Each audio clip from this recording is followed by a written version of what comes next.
بسم اللہ الرحمن الرحیم۔ قرآن کی حقیقت سنت رسول صلی اللہ علیہ وآلہ وسلم اور سنت نبوی صلی اللہ علیہ وآلہ وسلم کی حقیقت فقر حیدری ہے۔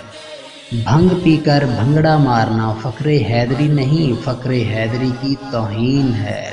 سنت نبوی کی کامل اتباع فقر حیدری ہے۔ اللہ کی قسم اے جان من، سنت نبوی کی کامل اتباع ہی فقر حیدری ہے۔ یہ محل، یہ ذخیرے، یہ تفریحیں، یہ تقریبیں سنت نبوی کی اتباع نہیں، صریح خلاف ورزی ہے۔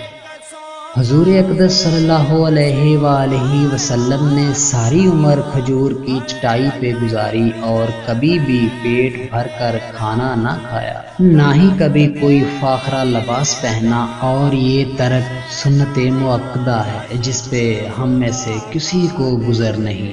کسی نے تیرے کسی پیرہن کو کبھی پیوند نہیں لگا دیکھا، حالانکہ یہ سنت مؤکدہ ہے۔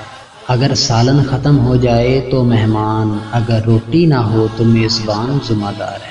اے مسلمان، تو اپنے مقام سے بے خبر ہے۔ تو اللہ کی وہ مخلوق ہے کہ دنیا میں جب تو جیتا ہے تو تیری کامیابی کے لیے کائنات کی ہر شے دعا کرتی ہے اور تجھ پہ رحمت بھیجا کرتی ہے، یہاں تک کہ کیڑی بھی تیرے مقام سے بے خبر نہیں، اور جب تو مرتا ہے تو کائنات کی ہر شے تجھ پہ روتی ہے، زمین روتی ہے، آسمان روتا ہے۔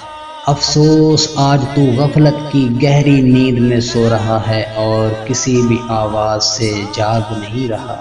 اے مسلمان، کیا تجھے یہ نہیں پتا کہ تجھے مٹانے کے لیے اللہ کے دشمن صدیوں سے تیرے در پہ ہیں؟ کیا تو نے کبھی اس بات پہ غور نہیں کیا کہ ساری دنیا کی ساری طاقتیں تجھے مٹانے کے لیے ایک مرکز پہ متحد ہیں، لیکن تو کسی بھی طرح مٹ نہ سکا۔ تو توحید و رسالت کا علمدار ہے، تو مٹ سکتا ہی نہیں اور نہ ہی کبھی تجھے کوئی مٹا سکتا ہے۔ اللہ کے دین اسلام کی دشمن طاقتیں تیری طاق میں ہیں اور گھات میں ہیں، وہ تجھے کبھی مٹا نہیں سکتی، اس لیے کہ تو مٹنے کے لیے نہیں، مٹانے کے لیے آیا ہے۔